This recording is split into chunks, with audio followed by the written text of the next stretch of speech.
After this most thorough interrogation of my personal affairs, which is not in any way connected to public funds or a benefit resulting from my office, they were unable to conclude regarding illicit enrichment. Investigation for illicit enrichment to withdraw from any processes of government, withdraw from any parliamentary committees. I'm not saying they need to resign because they were elected and they will face the electorate soon, but their participation in governance must come to an end until those matters are cleared up. It has gone to 8, so let me say it again.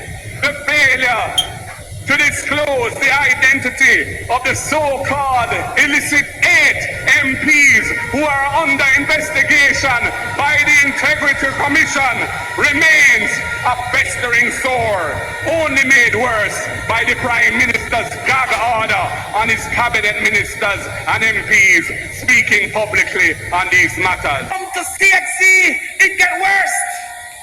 Because 18% of Jamaican children get 5 subjects, including maths and English. And then I hear that the Minister of Education is seeking a promotion. What can go so?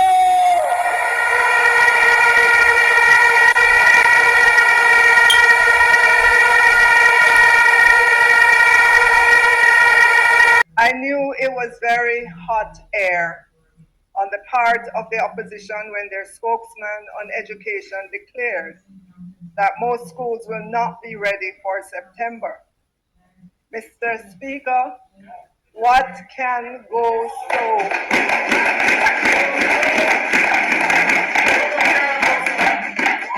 Hello, I'm Dudley Thompson, and welcome again to WDT Media TV.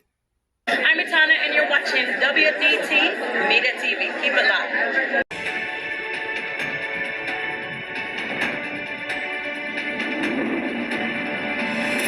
Welcome back to WDT Media TV. I'm Dudley Thompson.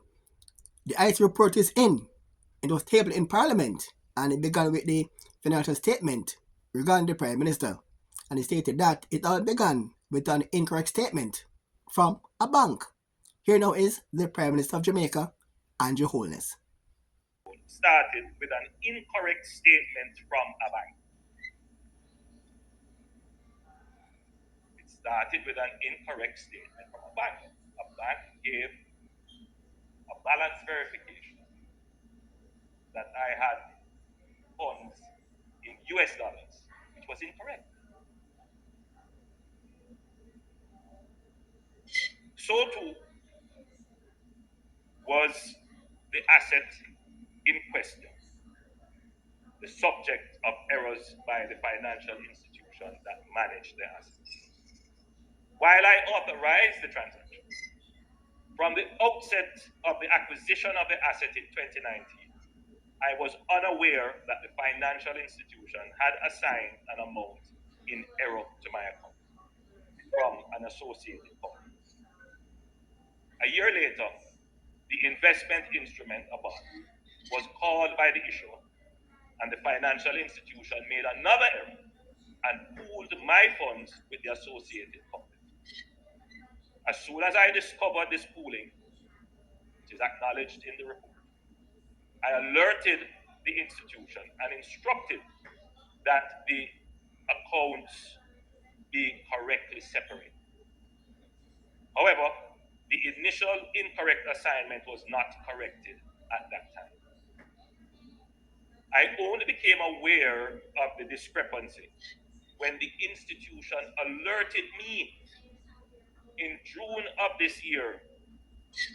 And once it was brought to my attention, the funds incorrectly assigned to my account in 2019 was rectified.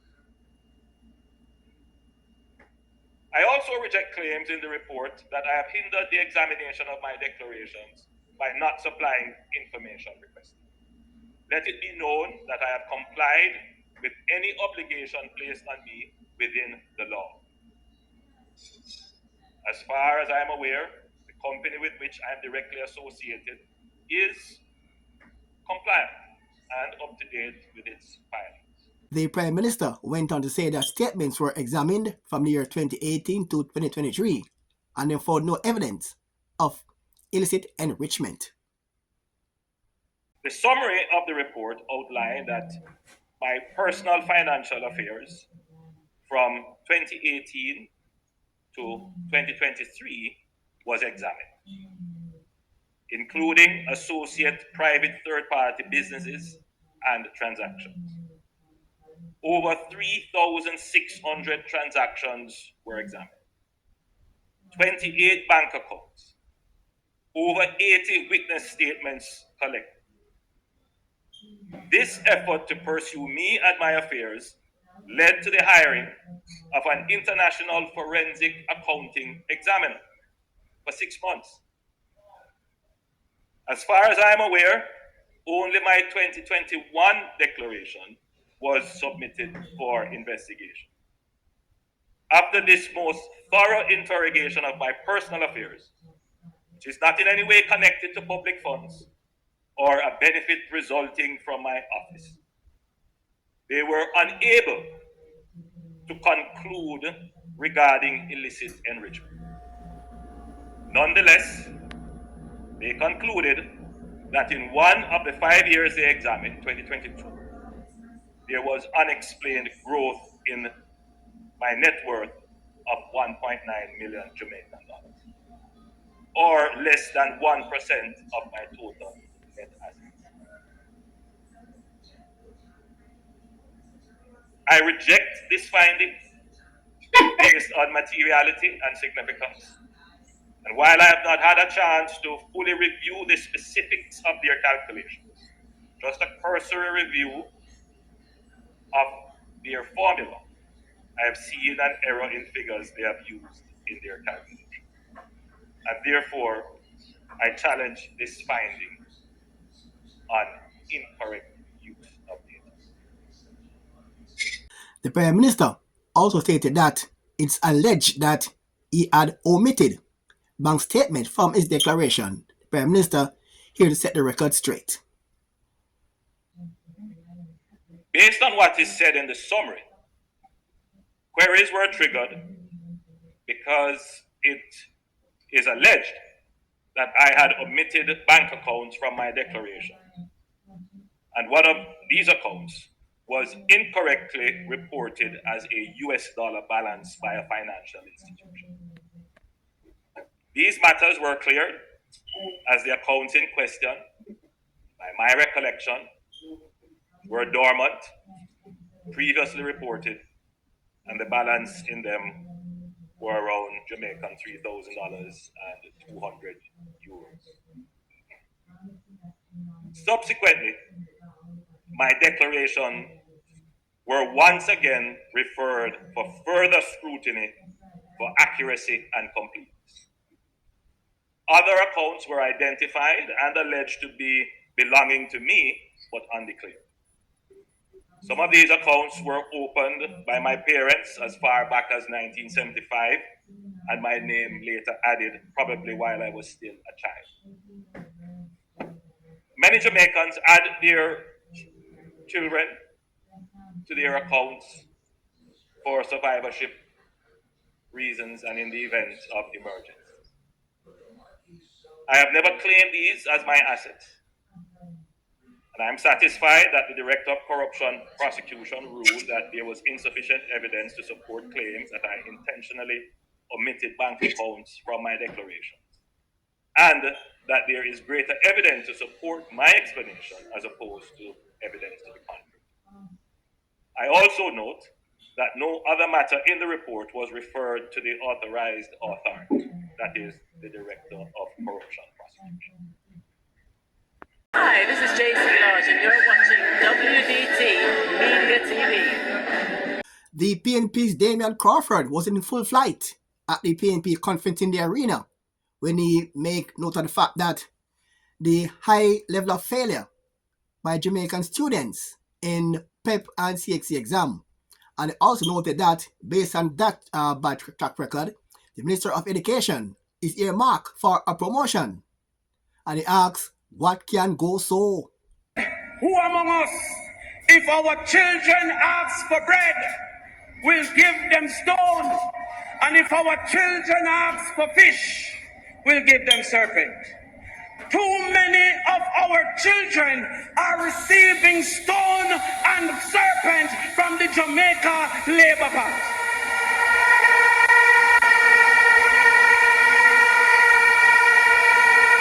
In PEP, 13,000 children this year did not achieve proficiency in mathematics. They asked for bread, they were given stone. 11,000 children did not achieve proficiency in English language. And then when it comes to CXC, it gets worse. Because 18% of Jamaican children get 5 subjects, including maths and English. And then I hear that the Minister of Education is seeking a promotion. What can go so?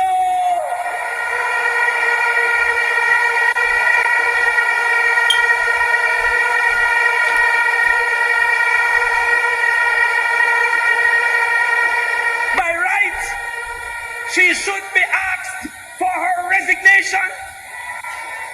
But I understand what is happening in the JLP because they have no talent. The JLP remind me of an artist that got to studio with 10 words and want to make 30 songs. What can go so?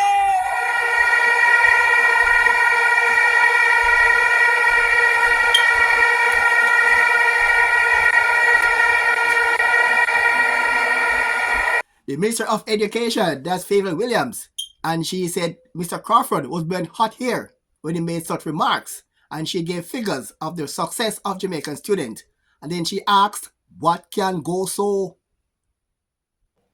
Mr. Speaker, the education sector is in full gear. Today, we released the PEP 5 results to regions and to their schools. I'm happy to report that those children who took PEP 4 last year have done noticeably better at PEP 5, and that it is a strong signal that we will see even better results for PEP 6 in 2025. That was the purpose of having the PEP exams over 3 years, so that we begin to develop a profile for each student and can use the time between assessments to work with students and strengthen their understanding of fundamental skills. Mr. Speaker, that strategy is bearing fruit.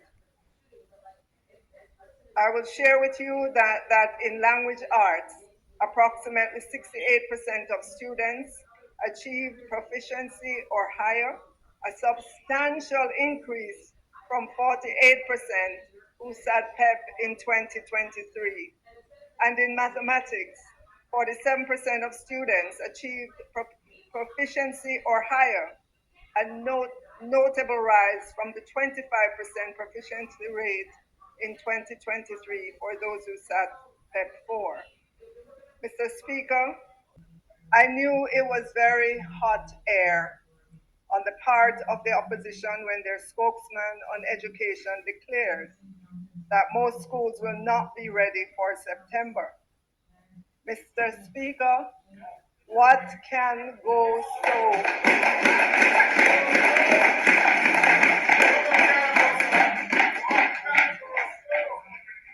Hot topics on Jamaica's political scene. I'm Dudley Thompson, and we come to the end of today's program. Please like, share, and subscribe. And again, hit that notification bell. And as usual, thanks for watching.